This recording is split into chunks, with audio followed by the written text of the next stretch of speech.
अस्सलाम वालेकुम। तुसी देख रहे हो अशरफ वॉइस चैनल ते इस चैनल ते सजना बेलियां मित्रा मावां ते भैणां नूं जी आयां नूं। अज दी वीडियो बहुत प्यारी वीडियो है। इस वीडियो के अंदर पता चलेगा कि लैणा जी जिहड़े सिख धर्म नाल तल्लुक रखते हैं किन्ना सफ़रां तो टप के ते ओ गुरु अंगद देव जी यानी दूसरे गुरु बने ने और किस तरह गुरु नानक देव जी ने इन्हां नूं गुरु चुनिया और किस तरह गुरु नानक देव जी ने जिहड़े हलूल कर गए गुरु अंगद देव जी के अंदर शिफ्ट कर गए और इस तरह ये सिलसिला 10वें गुरु तक चलिया। बहुत सारी तफसील मिलेगी इस वीडियो के अंदर। जल्दी ना वीडियो स्टार्ट कर लेने। वीडियो स्टार्ट करने तो पहले अगर तुसी चैनल नूं सबसक्राइब नहीं किया होया जल्दी ना चैनल नूं सबसक्राइब कर दो। वीडियो अच्छी लगे वीडियो लाइक कर दे जे। अगर कोई मैं बोलद्या कोई गलती करा कमेंट बॉक्स के अंदर आके मेरी इसलाह मैनू ठीक जरूर करे जे। चलो हुण करने हैं वीडियो स्टार्ट। एक ऐसे महापुरुष जिन्होंने 26 साल तक देवी माता की पूजा की और हर साल ज्वालामुखी मंदिर जाया करते थे। आखिर उनके जीवन में एक बार ऐसा क्या हुआ कि वे माता के पास जाने की बजाय गुरु नानक देव जी के द्वार पहुंच गए और आगे चलकर वे सिखों के गुरु बन गए। इन सारी बातों को विस्तार से जानने के लिए आपको यह वीडियो पूरी देखनी होगी।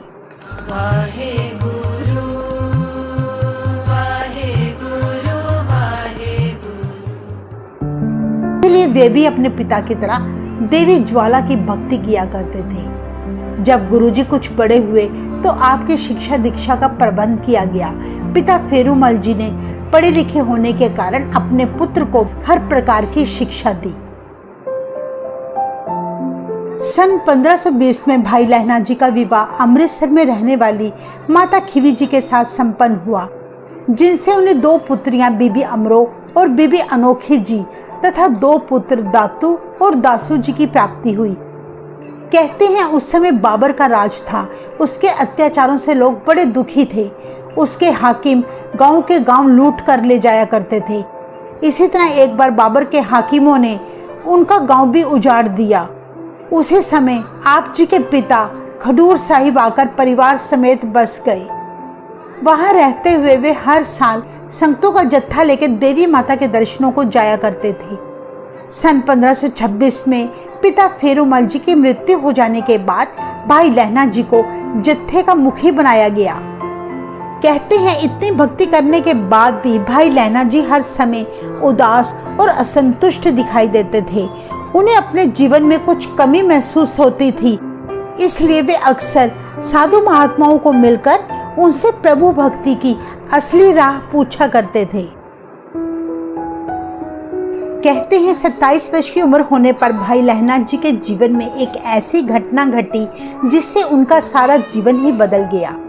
भाई लहना जी हर रोज की तरह गांव के सरोवर में एक बार स्नान करने गए। तब उनकी नजर भाई जोधा पर पड़ी, जो उन्हीं के गांव का निवासी था। वह स्नान करते समय जोर जोर से बहुत सुरीली आवाज में शब्द गायन कर रहा था। भाई लहना जी शब्द सुनकर बड़े हैरान हुए और पास जाकर पूछने लगे, भाई जोधा, ये कौन सा भजन गा रहे हो? ऐसा भजन तो मैंने पहले कभी नहीं सुना।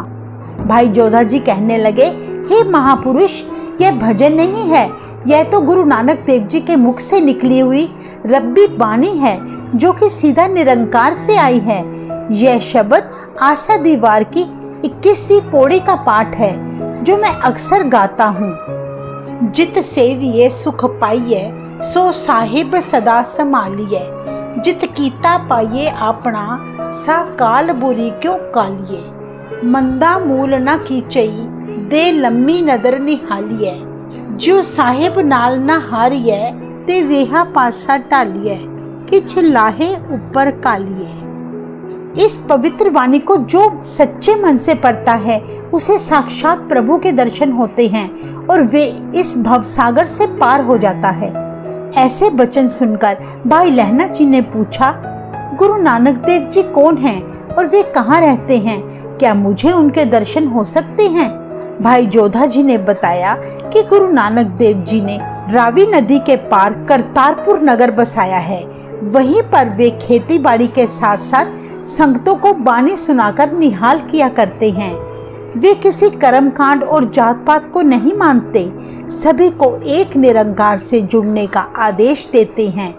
वे सांझी खेती करते हैं और सांझा लंगर लगाते हैं उन्होंने बहुत सी बाणियों की रचना की है, जैसे जपजी साहिब पाठ, आशा दीवार इत्यादि। उनके मुख से ऐसी बातें सुनकर भाई लहना जी को गुरु नानक देव जी से मिलने की तीव्र इच्छा उत्पन्न हो गई। कहा जाता है भाई लहना जी को बढ़िया किस्म के घोड़े रखने का बहुत शौक था। हर साल की तरह इस साल भी जब वे संगतों को लेकर माता के दर्शन करने ज्वालामुखी मंदिर की ओर चल पड़े तो उन्होंने अपना सबसे बढ़िया घोड़ा सजाया। सारी संगतें रास्ते में देवी माता की भेंटें गाते हुए चली जा रही थी, पर भाई लहना जी चुपचाप गहरी सोचों में डूबे चले जा रहे थे। भाई लहना जी ने सारी संगतों को धर्मशाला में रुकने के लिए कहा और खुद करतारपुर की ओर चल पड़े।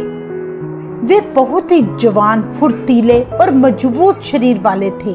घोड़े पर चढ़े तो किसी राजे महाराजे से कम नहीं लग रहे थे। रावी नदी को पार करते ही करतारपुर जा पहुंचे। उस समय रावी नदी उफान पर थी, पर गुरु नानक देव जी को मिलने के दृढ़ संकल्प ने उन्हें पल में ही नदी पार करवा दी। कहा जाता है कि वहां पर उन्हें एक ऊंचे, लंबे, गठीले शरीर वाले बुजुर्ग दिखाई दिए। भाई लहना जी ने उनसे पूछा, गुरु नानक देव जी कहाँ रहते हैं? तब बुजुर्ग ने बताया, आप मेरे पीछे आ जाएं और मैं आपको गुरु नानक देव जी के पास ले चलता हूँ। इस तरह कुछ समय बाद वे अपनी मंजिल पर पहुंच गए। तब उस बुजुर्ग ने इशारा करके बताया कि यही गुरु जी का घर है और वे वहां से चले गए। कहते हैं भाई लहना जी ने जैसे ही गुरु नानक देव जी के दरबार में प्रवेश किया तो उन्हें पता चला कि रास्ता दिखाने वाले बुजुर्ग खुद गुरु नानक देव जी ही थे। वे घबराकर गुरु जी को देखने लगे। गुरु जी मुस्कुराकर बोले, महापुरुष तुम्हारा क्या नाम है? भाई लहना जी झिझकते हुए बोले, जी लहना। फिर गुरु जी कहने लगे, तुम झिझक क्यों रहे हो? लेनदार तो हमेशा घोड़ों पर चढ़कर ही आते हैं और देनदार पैदल ही चलते हैं। ऐसे वचन सुनकर भाई लहना जी निहाल हो गए। गुरु जी के पास रात बिताकर वे अगले दिन धर्मशाला जा पहुंचे, जहां उन्होंने अपने साथियों को बताया कि आप सब देवी के दर्शन करने चले जाएं। मुझे मोक्ष देने वाले यानी मेरी मंजिल मुझे मिल चुकी है। उस दिन के बाद से भाई लहना जी गुरु नानक देव जी के ही बनकर रह गए। फिर कभी वे ज्वालामुखी मंदिर दर्शनों के लिए नहीं गए। इतिहास में दर्ज है कि गुरु नानक देव जी से मिलने के बाद भाई लहना जी अपने घर अमृतसर लौट आए। उन्होंने वहां आकर एक बहुत बड़ा फैसला लिया। अपने दोनों पुत्रों दातू और दासू जी को सारा कामकाज सौंपकर वे अपने परिवार को समझाने लगे कि मुझे अब पूरा गुरु मिल गया है और अब मैं गुरु का सेवक बनकर करतारपुर में ही रहना चाहता हूँ। माता खीवी जी अपने पति के फैसले के आगे नतमस्तक हो गई। कहते हैं तब भाई लहना जी ने एक नमक का बहुत बड़ा डला उठाया और करतारपुर चल पड़े, जहां उन्होंने वह नमक गुरु के लंगर में दे दिया। जब उन्होंने गुरु नानक देव जी के बारे में पूछा तो उन्हें बताया गया कि गुरु जी खेतों में हैं, तो वे भी खेतों की तरफ चल पड़े। वहां जाकर उन्होंने देखा कि गुरु जी ने बहुत सारी घास काट कर रखी हुई थी, पर बारिश होने के कारण सारी घास गीली हो चुकी थी। गुरु जी ने भाई लहना जी को कहा कि सारी घास का गट्ठर बनाकर इसे घर पर छोड़ आए। कहते हैं घास से निरंतर मैला पानी टपकने से भाई लहना जी के कपड़े सारे भीग गए। जब वे घर पहुंचे तो गुरु नानक देव जी की पत्नी माता सुलक्ष्मी जी ने कहा कि इस जवान के सुंदर कपड़े तो कीचड़ में भर गए हैं। गुरु जी बोले, इसके कपड़ों पर तो केसर के छींटे पड़े हैं, ना कि कीचड़ के। अंतर्यामी गुरु जी जानते थे कि आने वाले समय में उनका यही प्रिय शिष्य भाई लहना सिखों के दूसरे गुरु बनेंगे। करीब 7 साल तक 1532 से लेकर 1539 तक भाई लहना जी गुरु नानक देव जी की सेवा में लगे रहे। आप तन मन धन से गुरु जी की सेवा किया करते, खेती करते, लंगर तैयार करते और पानी ढोने की निस्वार्थ सेवा करते। साथ साथ आप जी गुरु जी का कीर्तन और उनके उपदेश भी सुना करते। गुरुजी आपको जो आदेश देते सत वचन कहकर आप उसे पूरा करते। इतिहास में दर्ज है कि गुरु नानक देव जी ने भाई लहना जी की बहुत सारी परीक्षाएं ली। एक बार धर्मशाला की दीवार तेज बारिश आने से टूट गई थी। तब गुरुजी ने अपने सेवकों से दीवार बनाने को कहा। उनके सभी सेवकों ने यह कह दिया कि बारिश बंद होने पर हम जल्दी ही बना देंगे, पर भाई लहना जी ने बारिश की परवाह किए बिना ही सारी दीवार बना डाली। इतिहास में एक और घटना दर्ज है कि एक बार कीचड़ वाले तालाब में गुरु नानक देव जी का कटोरा गिर गया। तब गुरुजी ने अपने दोनों पुत्रों श्रीचंद और लक्ष्मीदास जी को वे निकाल लाने को कहा, पर गंदे पानी में छलांग मारने की किसी की हिम्मत ना हुई। तभी भाई लहना जी झट से छलांग मारकर कटोरा निकाल कर ले आए और उसको साफ करके गुरुजी के हाथ पकड़ा दिया। भाई लहना जी प्रेम, श्रद्धा और लगन से गुरुजी की सेवा किया करते थे। कहते हैं गुरु नानक देव जी ने ज्योति जोत समाने से पहले अपना उत्तराधिकारी बनाने का निर्णय कर लिया। गुरु जी ने अपने इस उद्देश्य की पूर्ति के लिए अपने पुत्रों और भाई लहना जी की कई सारी परीक्षाएं ली। अपने स्वामी के प्रति आज्ञाकारी होने के कारण भाई लहना जी अपनी सभी परीक्षाओं में खरे उतरे। गुरु जी को उन पर पूरा विश्वास हो गया कि भाई लहना जी ही गुरुगद्दी के असली वारिस बनने के योग्य हैं। सन 1539 में गुरुजी ने भाई लहना जी के आगे 5 पैसे एक नारियल रखकर बाबा बुड्ढा जी की हजूरी में उन्हें अपना उत्तराधिकारी चुन लिया, यानी सिखों का दूसरा गुरु घोषित कर लिया। गुरुजी ने उनका नाम भाई लहना जी से गुरु अंगद देव जी रख दिया, क्योंकि गुरुजी समझते थे भाई लहना जी अब उनका अंग बन चुके हैं। यहाँ पर यह बात गौर करने वाली है कि गुरु नानक देव जी ने अपने दोनों पुत्रों को गुरुगद्दी नहीं दी, क्योंकि बड़े पुत्र श्रीचंद धार्मिक तो थे ही, परंतु वे उदासी जीवन यानी वैराग में विश्वास रखते थे, जबकि गुरु नानक देव जी गृहस्थ में रहकर भक्ति करने पर विश्वास किया करते थे। उनके दूसरे पुत्र बाबा लक्ष्मीदास जी ऐशो आराम वाला जीवन व्यतीत करना चाहते थे, इसीलिए उन्होंने भाई लहना जी को अपना वारिस घोषित कर दिया।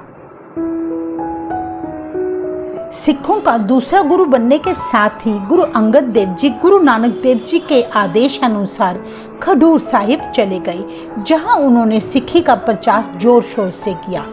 गुरु नानक देव जी के ज्योति जोत समाने के बाद उनकी संगतें करतारपुर की बजाय अब से खडूर साहिब गुरु नानक देव जी की दूसरी जोत श्री गुरु अंगद देव जी के पास आने लगी। श्री गुरु अंगद देव जी ने गुरु नानक देव जी की शुरू की हुई लंगर प्रथा को आगे बढ़ाया, जहां हर जात का मनुष्य बिना किसी भेदभाव के एक पंक्ति में बैठकर लंगर चखते थे। गुरु जी ने इस प्रकार जात पात, छुआछूत और ऊंच नीच का भेदभाव मिटाया। गुरु जी की पत्नी माता खीवी जी को लंगर की सेवा सौंपी गई। माता जी खुद लंगर तैयार करते और दर पर आए किसी भी श्रद्धालु को भूखा न जाने देते। वे बड़े ही शांत और सब्र वाले थे। देखा जाए तो उनके पति विवाह के कुछ साल बाद ही यानी 7 साल तक करतारपुर में गुरु नानक देव जी की सेवा में रहे, पर माता खीवी जी ने कभी कोई शिकायत न की। वे अपने पति देव की हर बात को सत्वचन करके मानते थे और सारे घर की जिम्मेदारी खुद ही संभाला करते। गुरु अंगद देव जी ने अपने कार्यकाल में लंगर प्रथा का विस्तार किया। गुरु नानक देव जी द्वारा शुरू की गई गुरुमुखी लिपि का विस्तार किया। इसी गुरुमुखी लिपि में सिखों के सभी धार्मिक ग्रंथ लिखे गए। गुरु जी का दूसरा महान कार्य गुरु नानक देव जी की वाणी को संग्रहित करना था। गुरु नानक देव जी ज्योति जोत समाने से पहले अपनी खुद की लिखी रब्बी वाणी को गुरु अंगद देव जी को सौंप गए थे, परंतु गुरु नानक देव जी के लिखे कई शब्द उनके अलग अलग शिष्यों के पास थे। गुरु अंगद देव जी ने गुरु नानक देव जी की वाणी को सभी से लेकर एक जगह एकत्र कर दिया और इसके बाद गुरु अंगद देव जी ने अपने 62 शब्दों की रचना की, जो बाद में आदि ग्रंथ में दर्ज किए गए। भाई बालाजी की सहायता से गुरु अंगद देव जी ने गुरु नानक देव जी की जीवन साखी लिखवाई। गुरु जी ने अपने शिष्यों के आध्यात्मिक विकास के साथ साथ शारीरिक विकास पर भी जोर दिया। उन्होंने खडूर साहिब में एक अखाड़े का निर्माण करवाया, जहां पर उनके शिष्य कुश्ती और शारीरिक व्यायाम करते थे। आजकल इसी स्थान पर गुरुद्वारा मल अखाड़ा स्थित है। ਇਹ ਸੀ ਗੁਰੂ ਅੰਗਦ ਦੇਵ ਜੀ ਜਿਹੜੇ ਦੂਜੇ ਗੁਰੂ ਸਨ, ਕਿਵੇਂ ਲਹਿਣਾ ਤੋਂ ਗੁਰੂ ਅੰਗਦ ਦੇਵ ਜੀ ਬਣੇ ਨੇ।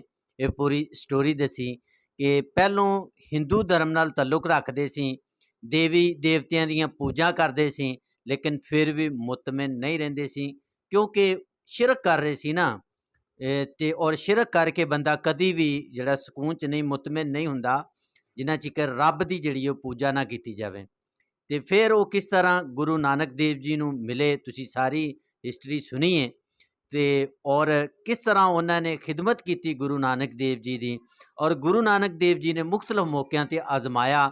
ਸਾਰੇ ਲੋਕ ਜਿਹੜੇ ਪਿੱਛੇ ਹਟ ਜਾਂਦੇ ਸੀ, ਲੇਕਿਨ ਗੁਰੂ ਅੰਗਦ ਦੇਵ ਜੀ ਨੇ ਨਾ ਕਦੀ ਬਾਰਿਸ਼ ਦੇਖੀ ਤੇ ਨਾ ਕਦੀ ਕੀਚੜ ਦੇਖਿਆ, ਔਰ ਨਾ ਇਹ ਦੇਖਿਆ ਕਿ ਗੁਰੂ ਨਾਨਕ ਦੇਵ ਜੀ ਦਾ ਜੂਠਾ ਹੈ, ਲੇਕਿਨ ਜੂਠਾ ਵੀ ਪੀ ਗਏ, ਕੀਚੜ 'ਚ ਵੀ ਛਾਲ ਮਾਰ ਦਿੱਤੀ, ਔਰ ਬਾਰਿਸ਼ ਦੇ ਅੰਦਰ ਯਾਨੀ ਕਿ ਉਹਨਾਂ ਦੇ ਜਿਹੜੇ ਪੱਠੇ ਨੇ, ਘਾਹ ਸੀ, ਉਹ ਵੀ ਉਠਾ ਕੇ ਲੈ ਗਏ, ਦੀਵਾਰ ਵੀ ਬਣਾਈ।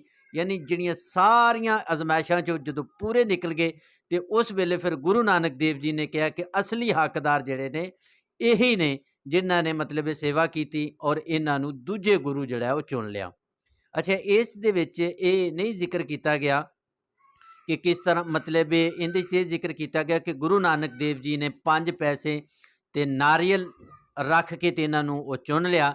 ਲੇਕਿਨ ਮੈਂ ਇਹ ਜਿਹੜਾ ਇਸ ਜ਼ਿਮਨ 'ਚ ਇੱਕ ਵਾਕਿਆ ਜਿਹੜਾ ਪੜ੍ਹਿਆ, ਉਹ ਇਸ ਤਰ੍ਹਾਂ ਵਾਕਿਆ ਹੈ ਕਿ ਗੁਰੂ ਨਾਨਕ ਦੇਵ ਜੀ ਨੇ ਪਾਣੀ ਜਾਂ ਦੁੱਧ ਪੀ ਕੇ ਤੇ ਆਪਣਾ ਜੂਠਾ ਜਿਹੜਾ ਹੈ ਉਹ ਪੇਸ਼ ਕੀਤਾ, ਯਾਨੀ ਬੈਠੇ ਹੋਏ ਮਜਲਿਸ ਦੇ ਅੰਦਰ ਕਿ ਇਹਨੂੰ ਪੀਓ।